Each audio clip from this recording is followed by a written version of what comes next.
믿음의 주여 온전케 하시는 이인 예수를 바라보자. 오늘 말씀의 제목은 믿음의 체력을 기르자라는 제목을 가지고 함께 살펴볼 텐데요. 우리는 인생을 여행이라고 표현합니다. 우리가 인생을 살아가면서 여행이라고 하는 말을 많이 들어보셨을 것입니다. 혹은 마라톤이라고도 합니다. 그만큼 인생의 갈림길 속에 살아가고 있기 때문에 그렇습니다. 우리가 신앙 안에서도 동일한 경험을 할 때가 있습니다. 그래서 우리가 믿음과 불신 사이에 살아갈 때에 어떻게 그 일들을 함께 생각해보고 나누어야 될지를 오늘 말씀을 통해 살펴보겠습니다. 여러분들이 보시는 이 그림은 우크라이나의 젤란스키 대통령과 러시아의 푸틴 대통령의 사진입니다. 잘 아시는 것처럼 이 전쟁은 러시아의 침공으로 인하여 우크라이나가 굉장히 어려움 가운데 있습니다. 그리고 이 전쟁은 우리들에게도 동일하게 경험되고 있죠. 많은 물가들이 오르고 여러 가지 어려움들이 있습니다. 근데 저는 오늘 그것에 대해서 이야기하기 전에 이 그림을 한번 여러분 주목해 주시면 좋겠습니다. 우크라이나 사람들이 러시아의 맨 처음 공격을 받을 때에 사람들이 이렇게 335 모여서 같이 기도했어요. 여러분, 이 전쟁의 참상 속에서 기도한다는 것 얼마나 큰 믿음이 필요합니까? 여러분, 이 사람들이 여기 모여서 기도하고 있는 것입니다. 여러분, 그런데요, 이렇게 기도하고 있음에도 불구하고 이런 전쟁은 여전히 이루어지고 있더라는 것입니다. 신기하게도요, 우크라이나는 기독교 국가입니다. 우크라이나 정교회라고 하는 기독교 교회가 있어요. 러시아도 동일하게 러시아 정교회가 있습니다. 하나님을 믿고 하나님의 말씀 안에 살아가는 사람들입니다. 여러분, 우크라이나의 기독교인들이 몇 퍼센트 정도 되는 것 같으세요? 몇 퍼센트 정도 되는 것 같으세요? 제가 이렇게 질문하니까 꽤 많겠다라고 생각되어지시죠? 65%가 그리스도인입니다. 신기하게도 러시아는 75%가 크리스찬입니다. 인구의 70%가 그리스도인임에도 불구하고 전쟁은 일어나고 있다는 거예요. 우리가 교회 안에서 믿음 안에 살아가지만 끊임없이 분란이 일어날 수 있는 일들이 사회에서만 일어나는 것이 아니라 오늘날을 살아가는 우리 그리스도인의 삶 속에도 동일하게 일어난다는 것을 여기서 볼 수 있습니다. 여러분, 이건 르완다예요. 르완다 교회고요. 이 교회는 5,000명이 살해당했어요. 응토마라 성당이라고 하는 성당인데요. 이때 르완다 국민이 755만 명이었어요. 근데 이 755만 명의 국민 중에 100만 명이 집단 학살을 당했습니다. 근데 그리스도인이 몇 명이었을 것 같으세요? 인구의 82%가 그리스도인이었습니다. 그리스도인들이 존재하는 곳에 왜 이런 일이 존재하는가? 아무리 믿음 안에 있다 할지라도 우리는 언제든지 세상 사람들과 다르지 않게 무너질 수 있는 사람임을 다시 한번 생각해 보아야 한다는 것입니다. 그래서 우리는 하나님이 필요한 존재이며 오늘도 여전히 믿음과 불신 사이에 서 있지만 하나님께서 주시는 귀한 교훈의 말씀을 통하여 다시 한번 우리의 삶을 돌아보는 것입니다. 그래서 오늘의 본문은 이렇게 시작해요. 우리의 본문은 우리들에게 그 믿음과 열정 사이에서 어떻게 살아가야 하는지에 대해서 이야기하는 것입니다. 그 본문을 살펴보기 전에 왜 우리들의 삶 속에 이런 일이 일어나는지에 대하여 함께 살펴보기를 원합니다. 왜 불신의 삶이 우리들의 삶 속에 일어나는가? 성경 누가복음 21장 34절로 36절에 있는 말씀에 보면 이렇게 기록합니다. 하나님께서 징조가 있을 것인데 그 징조를 대면하는 사람들이 이런 어려움이 있을 거다라고 하면서 이 말씀을 주셨어요. 그러면서 그들이 그 징조를 경험할 때에 이런 일이 있다라고 말합니다. 너희는 조심하라. 그렇지 않으면 방탕하고 술 취하고 인생살이 걱정하다가 마음이 둔하여져서 뜻밖의 그날이 너희에게 덫과 같이 덮일 것이다. 오늘 우리들에게 하나님께서 주시는 말씀은 우리의 삶 속에서 불신이 생기는 이유에 대하여 이렇게 기록했어요. 인생살이를 걱정하다가 뭐였는데요?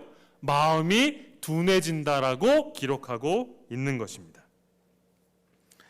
영어 성경에 보면 이 성경이 be weighted down이에요. 무게에 눌린다는 표현인데 이것이 실제로 영어 사전을 이제 영영사전에서 여러분들이 찾아보시면 이렇게 표현되어 있습니다. To be very worried about something. something을 뭐 한다는 거예요? 걱정한다는 거예요. 걱정함으로 인해서 어떻게 된대요? 우리가 삶의 불안이 이 걱정으로 인해서 일어난다라고 영어는 우리들에게 표현하고 있는 것입니다. 그래서 오스월드 챔버스라고 하는 사람이 이런 말을 했어요. 같이 한번 읽어볼까요? 시작. 염려가 있다는 것은 내 뜻대로 할 수 없는 무언가가 있다는 뜻이기 때문이다. 그러나 실제로 염려가 생기는 이유는 하나님과 나와의 관계가 인격적으로 불편하기 때문이다 라고 기록했어요. 염려가 일어나는 이유는 무엇 때문이래요? 하나님과 나와의 관계에 문제가 생기기 때문에 일어나는 것이고 이 염려를 통하여 이 염려가 하나하나 쌓이다 보면 무엇이 생긴대요? 믿음이 생기는 것이 아니라 불신이 생긴다라고 이야기하고 있는 것입니다. 여러분, 그렇다면 오늘 우리가 생활의 염려로 인하여 하나님의 관계가 불편하게 만들어질 때 불신이 조금씩 하나님의 자리를 차지하여 우리를 무너뜨린다는 것을 기억해야 할 것입니다. 그래서 한 그리스도인은 요한복음 4장 46절의 말씀을 통하여 이 그리스도인이 믿음과 불신 사이에서 어떤 삶을 살았는지 우리들에게 이야기하고 있습니다. 여기에는 한 명의 주인공이 나옵니다. 주인공이 누구예요? 왕의 신하입니다. 이 왕의 신하에 대하여 이렇게 이야기해요. 예수께서 다시 갈릴리 가나에 이르시니 전에 물로 포도주를 만드는 곳이라 왕의 신하가 있어 그 아들이 가버나움에서 병들었더니.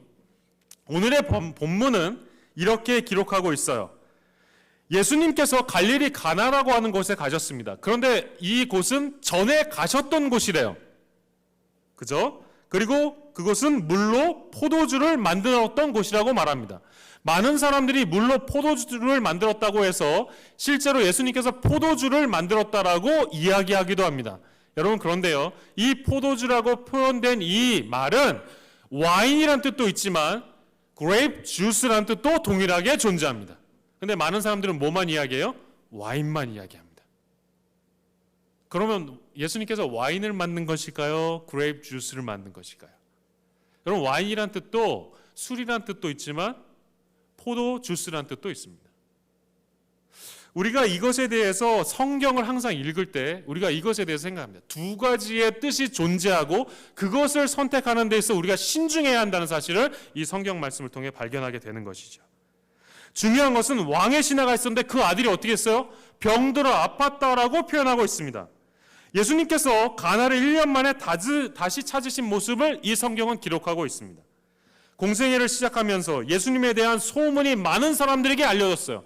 그리고 왕의 신하는 그 예수님의 소식을 듣고 자신의 아들을 고치기 위한 지푸라기를 잡는 심정으로 예수님을 찾아간 것입니다. 여러분, 이곳이 가버나움이라고 하는 곳과 가나라고 하는 것입니다. 가나라는 곳은 저 아래쪽이고요. 가버나움이라는 곳은 저 위에 있습니다. 이 지도를 보시면 여러분들이 좀 더 자세히 이해할 수 있을 것입니다. 가버나움에서 가나로 가는 곳은 그림에서 보는 것처럼 바닷가에서 어디로 가는 거예요? 저 호수에서 어디로 가는 거예요? 산으로 올라가는 모습으로 되어 있습니다.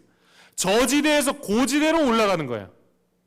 다시 말해 이 산비탈을 걸어서 이 왕의 신하가 걸어간 것입니다.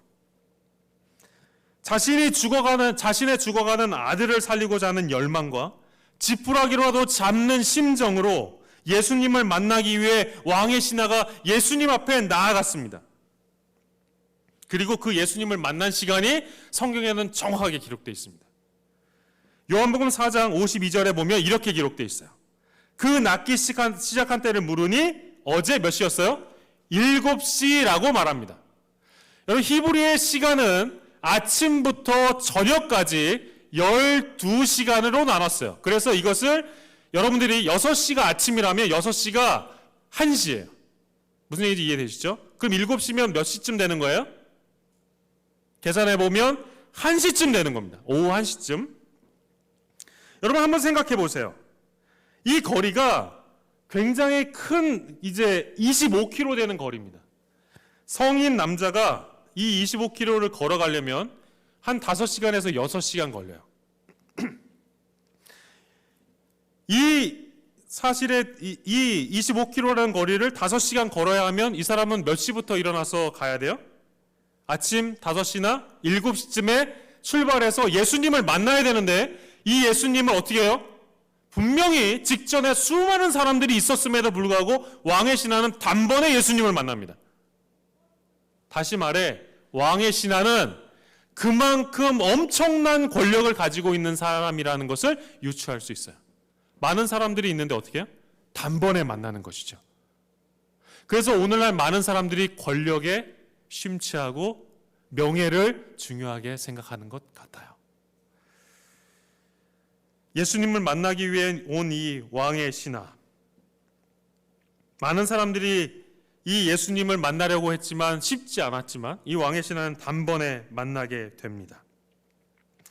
이렇게 예수님을 만나기 위한 왕의 신하에게 이 왕의 신하가 이렇게 말해요. 내려오셔서 내 아들의 병을 고쳐주소서.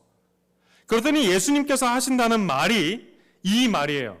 같이 한번 읽어볼까요? 시작. 너희는 표적과 기사를 보지 못하면 도무지 믿지 아니하리라. 여러분 내려와서 제 아들을 고쳐주세요라고 얘기했는데 뭐라고 얘기하는 거예요? 알았어, 내가 가서 고쳐줄게. 내 아들이 어디가 아프니? 라고 질문하는 게 인지상정입니다. 그런데 예수님께서 어떻게 하고 있어요? 정말 자상하고 사랑의 아버지가 이야기하시는 질문처럼 보이시나요? 대답이라고 생각되어지세요? 왜 예수님께서 이런 말씀을 이 왕의 신하에게 하신 것일까요? 이 퉁명스러운 답변만이 그의 귓전을 때렸을 때 그는 어떤 심정이었을까요? 그렇다면 예수님께서는 왜 이렇게 말씀하셨을까? 여러분 이유가 있으셨겠죠? 당연히 예수님은 우리를 사랑하시고 이 왕의 신하도 동일하게 사랑하셨기 때문에 사랑의 음성으로 이 말을 하셨을 것이라고 우리는 유추할 수 있습니다. 그래서 우리는 성경을 보아야 합니다. 처음 보는 사람에게, 그것도 그분에게 도움을 요청하는 사람에게 왜 그렇게 호되게 말씀하신 것일까요? 결론부터 말씀드리면 예수님께서는 자신에게 도움을 요청하는 왕의 신하의 중심을 보시고 아셨기 때문입니다. 그래서 이렇게 말씀하신 거예요. 왕의 신하의 중심은 어떤 중심이었을까? 여러분 여기서 중요한 키포인트가 있어요. 하나님은 우리의 목적과 동기를 분명히 아시는 분임을 분명히 기억하십시오.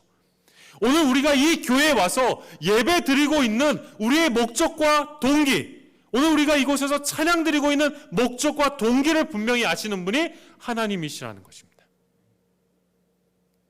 오늘 그 하나님께서 우리의 목적과 동기를 아시고 무엇이라고 이야기하고 있을까요? 증언의 말씀은 우리들에게 이렇게 이야기합니다. 한 그리스도인이 이 성경 말씀을 깊이 주석하고 그가 이 성경 말씀에 대해 이렇게 말합니다. 그의 믿음은 먼지 묻고 여행으로 헤어진 평범한 옷을 입은 사람을 보았을 때 어떻게 됐어요? 흔들렸다. 여러분, 이 왕의 신하가 예수님을 봤어요. 수많은 인파 사이에 쌓여 있는 예수님을 보고 다이렉트로 자신의 권력을 통해 예수님을 만났는데 그 만난 예수님이 어땠대요? 매우 초라해 보였다라고 한 그리스도인이 이 성경을 주석했습니다. 먼지를 뒤집어 쓰고 있는 모습에 실망한 것입니다. 우리도 때때로 예수님을 볼 때에 우리가 생각한 것과 다른 예수님을 보면서 실망할 때가 있지 않습니까? 여러분들이 보시는 이 그림은 뭐처럼 보이세요? 모자. 예, 혹시 다른 상상력을 가지고 계신 분 계신가요?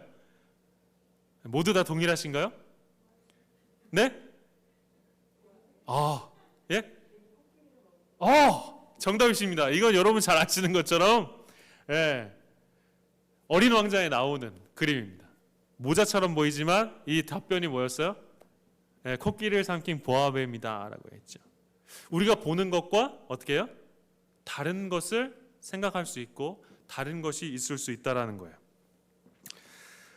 잠깐 영상을 잠깐 보겠습니다. 오늘 우리가 가지고 있는 편견이 어떤지를 잠깐 살펴볼게요.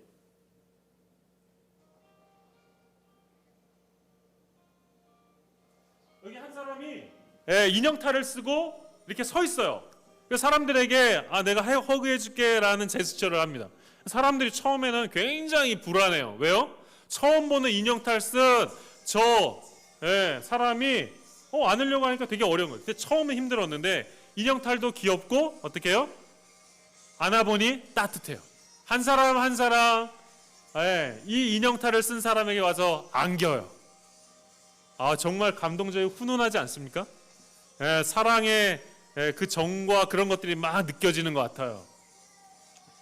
어떤 사람은 이 사람과 안고 자기의 모든 것을 내려놓을 정도로 정말 기쁨을 느낍니다. 평안을 느끼죠. 이 모습을 보면 우리가 서로 안아주고 보듬어주는 게 얼마나 중요한지 알 수 있습니다. 한 사람씩 한 사람씩 끊임없이 안습니다. 여러분, 그런데요, 마지막에 반전이 있어요. 인형탈을 쓴 사람은 누구예요? 장애인이에요. 정신지체 장애인입니다. 만약에 이 사람이 인형탈을 벗고 안아달라고 한다면 사람들이 어땠어요? 어떻겠어요? 전혀 다른 시선으로도 볼 수 있다는 것입니다.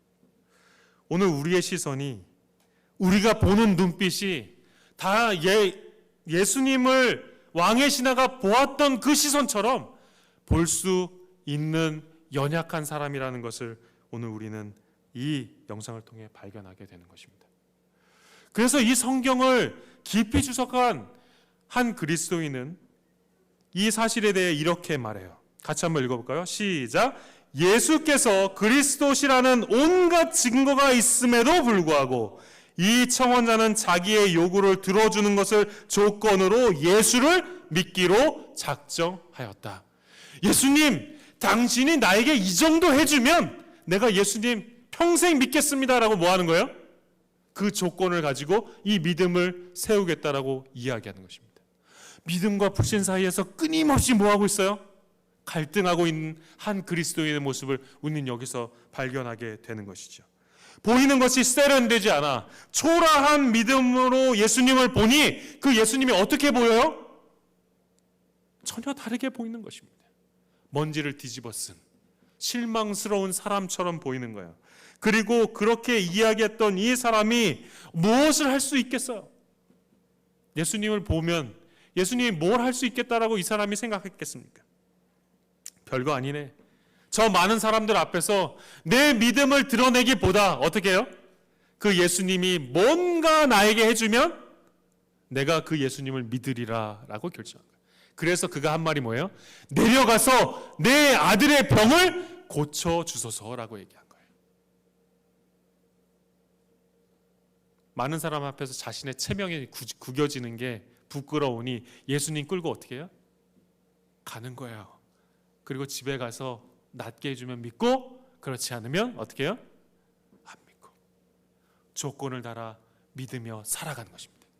이것이 끊임없이 믿음과 불신 사이에서 끊임없이 불꽃 튀게 대결하고 있는 모습을 우리는 이 모습을 통해 발견하게 되는 것이지요. 예수께서 그리스도라는 온갖 증거가 있음에도 불구하고 믿지 않는 거예요. 여러분, 이때 우리가 반드시 생각해야 두 번째 키워드입니다. 때때로 자존심은 나를 뭐 할 때가 있어요? 속일 때가 있다. 여러분, 신앙의 자존심이 나를 속이게 내버려 둔다면 예수님을 실제 만났던 왕의 신하처럼 예수님을 거절하는 사람이 될 수도 있다는 것을 반드시 기억하는 저와 여러분이 되기를 간절히 바랍니다. 우리가 하나님의 신실한 백성의 믿음을 갖기 위해 체력을 길러야 합니다. 여러분, 그렇다면 어떻게 우리는 체력을 기를 수 있을까요? 여러분, 체력을 기르는 게 굉장히 중요할까요? 여러분, 우리의 삶 속에 체력이 왜 중요한가? 다음의 영상을 통해 보겠습니다.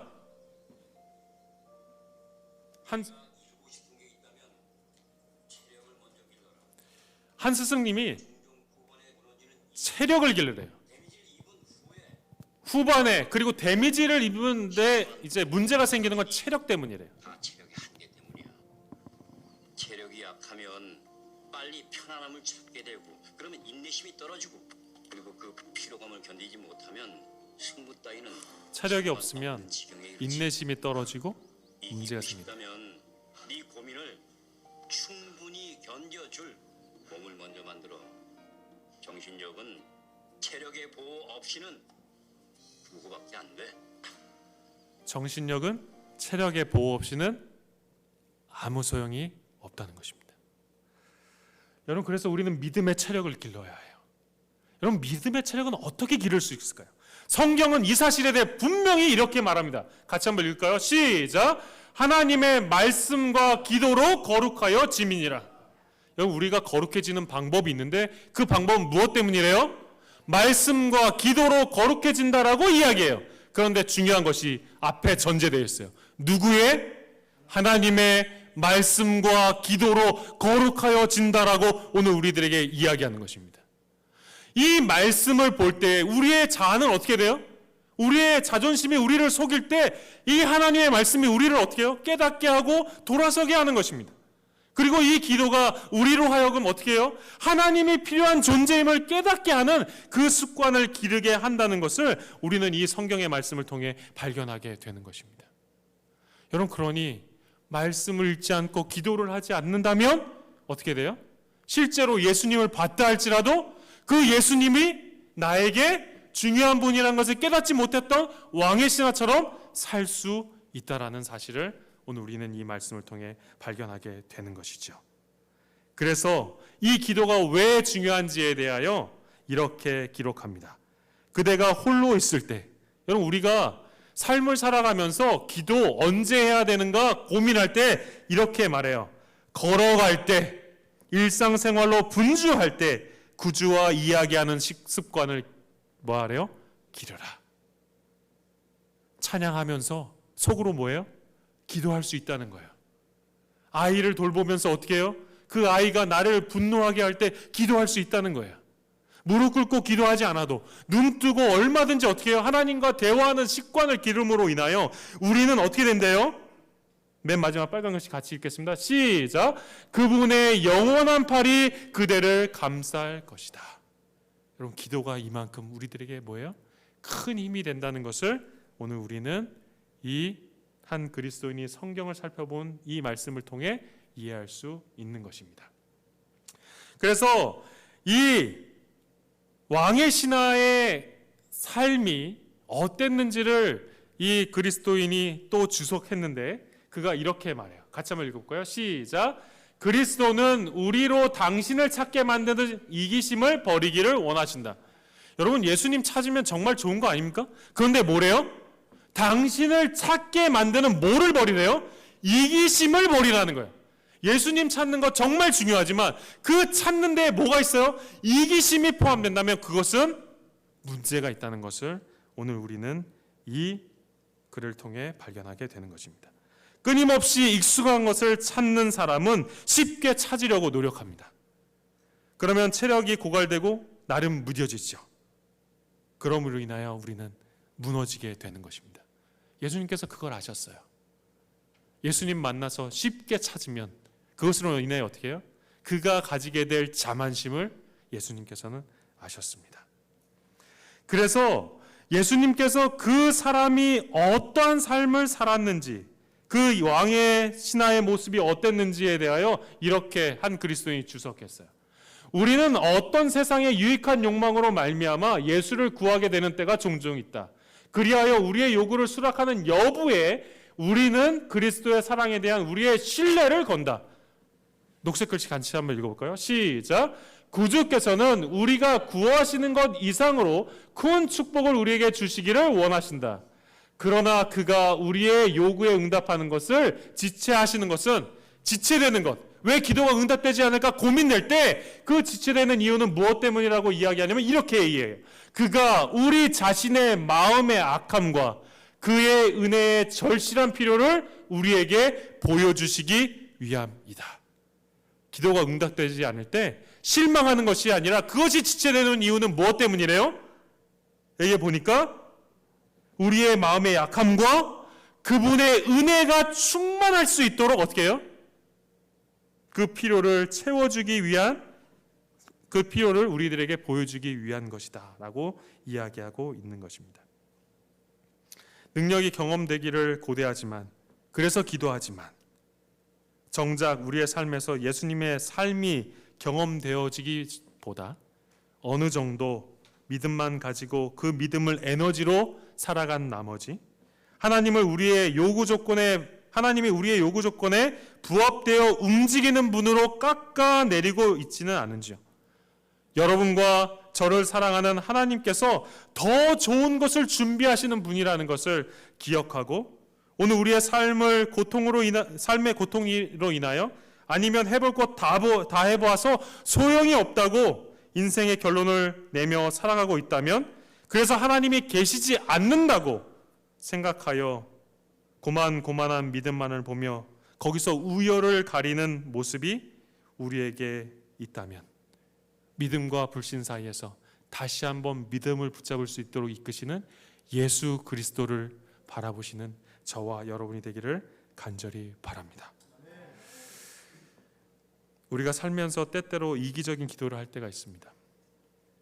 막상 닥쳐온 어려움, 혹은 갑자기 해결해야 할 직장 문제, 금전 문제, 당장 해결해야 할 여러 문제들이 나의 이익과 관계된 이기적인 기도를 할 때가 있어요. 근데 그런 기도가 때때로 들어질 때도 있습니다. 왜 하나님께서는 이런 기도를 우리들에게 들어주시는 것일까요? 이런 일들을 통해서 그분은 사람이 주님을 더 잘 알고 더 가까이 오게 하시기 원하기 때문입니다. 지체되는 것도 하나님께서 우리들에게 뭐예요? 놀라운 은혜를 주시기 원한 것이고, 이기적인 기도가 들어지는 것도 하나님에 대하여 잘 알게 깨닫게 하시는 것이다 라는 것을 우리가 반드시 기억해야 합니다. 왕의 신하도 부족한 믿음을 가지고 있었어요. 그러나 예수님께서는 그 부족한 믿음도 어떻게 하셨어요? 받아주셨어요. 그래서 요한복음 4장에 있는 말씀에 보면 이렇게 말해요. 4장 49절, 신하가 이르되 주여 내 아이가 죽기 전에 내려오소서라고 얘기했던 예수님께서 50절에 예수께서 이르시되 가라 내 아들이 살아있다 하시니, 그 사람이 예수께서 하신 말씀을 믿고 뭐 했어요? 가더니라고 표현되어 있어요. 예수님께서 더욱 큰 선물을 주시고자 하신다. 어떤 선물을 주실까요? 어떤 선물을 주셨기에 이 왕의 신하는 믿었을까요? 성경에 보면 이렇게 기록합니다. 세 번째 키워드를 우리가 반드시 기억해야 합니다. 성경절을 보기 전에 체력의 한계를 느낄 때 하나님의 처방전이 준비되어 있습니다. 그 하나님의 처방전은 성경 누가복음 11장 13절에 이렇게 기록합니다. 같이 한번 읽을게요. 시작. 너희가 악할지라도 좋은 것을 자식에게 줄 줄 알거든 하물며 너희 천부께서 구하는 자에게 무엇을 주지 않겠느냐? 성령을 주지 않겠느냐? 라고 성경은 우리들에게 말합니다. 하나님께서 주신 큰 선물은 성령이에요. 그런데 이 성령이 왜 우리들에게 큰 선물일까요? 그 신하에게 하신 구주의 말씀은 섬광처럼 그 마음을 적나라하게 드러냈다. 여러분, 그가 믿었던 이유는 그가 어떤 마음으로 예수님을 보았는지 그가 깨닫게 되었다라고 이야기합니다. 보라색 글씨 같이 한번 읽을까요? 시작. 그는 예수를 찾는 자기의 동기가 이기적이었다는 것을 깨달았다. 이것을 깨달았기 때문에 그는 어떻게 해요? 예수님을 믿을 수 있는 동기가 일어난 것입니다. 그리고 그의 흔들리는 믿음의 실상이 그 앞에 드러났어요. 예수님 앞에 드러나고 자신 앞에 드러난 것입니다. 내가 매우 부족한 사람이라는 걸 깨달은 것이죠. 심한 비탄 속에서 여러분 슬픔 가운데 있었어요. 그런데 그 가운데 주황색 글씨 같이 읽겠습니다. 그는 자기의 의심이 아들의 생명을 희생시킬지도 모른다는 것을 깨달았다. 여러분, 그러니 누구가 보이는 거예요? 예수님이 보이는 것입니다. 여러분, 그래서 49절에 이 사람이 그것이 보이니 뭐라고 말해요? 주여라고 얘기해요. 여러분, 왕의 신하의 주인은 누구예요? 네, 왕이죠. 그런데 그가 주를 누구라고 불러요? 예수님이라고 부릅니다. 그의 주인이 바뀌어 버린 것이죠. 왕의 신하는 예수님의 선하심과 그분의 말씀의 능력으로 진심으로 믿기로 선택하였습니다. 그리고 예수님이 바라는 대로 됐어요. 그 신하는 그리스도를 더욱 갈망했다. 이 갈망의 결과가 예수님을 뭐라고 불러요? 주여라고 부르게 된 거예요. 성경을 주석한 그리스도인은 이렇게 또 말해요. 예수께서 주시는 선물은 언제나 신선하고 새롭다. 여러분, 선물을 받고 잠깐 받아서 기쁘고 끝나고 식상한 것이 아니라 뭐예요? 그것은 어때요? 언제나 신선하고 새롭다. 빨간 글씨 같이 읽어보겠습니다. 시작. 새로운 선물마다 받은 자의 재능을 증가시켜서 주님의 축복을 이해하고 누리게 한다. 여러분, 예수님의 축복이 이런 거예요. 예수님의 축복은 그냥 받고 좋고 끝나는 것이 아니라 그것을 통해 우리의 재능이 자라고 그것을 어떻게 해요? 우리를 발전시킨다라는 것입니다. 그래서 예수님의 은혜가 기쁘고 우리에게 큰 행복임을 우리는 기억해야 하는 것입니다. 그는 은혜 위에 은혜를 주신다. 공급이 그치는 일은 결코 없다. 여러분, 이것을 믿은 왕의 신하에게 그의 아들이 치료되는 은혜가 주어졌음을 기억하게 되기를 간절히 바랍니다. 단순한 믿음이 아니었어요. 목적과 동기를 아시는 하나님이 그에게 성령을 주시고 그 성령을 통하여 이 사람의 마음이 자신이 어떤 사람인지를 적나라하게 드러내고 그것이 예수님이 바라보는 그 눈빛으로 철저히 깨짐으로 인하여 그는 예수님을 의지하기로 선택하고 그 선택이 그의 삶을 변화시켰음을 오늘 우리는 이 말씀을 통해 발견하게 되는 것입니다. 그래서 성경은 우리들에게 이렇게 말하죠. 시편 34편 8절에 있는 말씀입니다. 같이 한번 읽겠습니다. 시작. 너희는 여호와의 선하심을 맛보아 알지어다. 여러분, 찬양만 여호와의 기쁨을 맛보아 아는 것이 아니라 하나님의 말씀도 우리들에게 기쁨과 은혜의 말씀이고 그 맛봄이 우리들에게 큰 은혜와 능력을 주시는 달콤함임을 기억하는 저와 여러분이 되기를 간절히 바랍니다. 예수 그리스도의 사랑이 오늘 우리 앞에 있는 귀한 안식일입니다. 이 안식일 저와 여러분들을 사랑하시고 하나님의 크신 은혜 안에 우리를 세우시는 예수 그리스도의 능력을 통하여 다시 한번 왕의 신하의 믿음으로 살아가는 저와 여러분이 되기를 바라며 오늘 말씀을 마치겠습니다.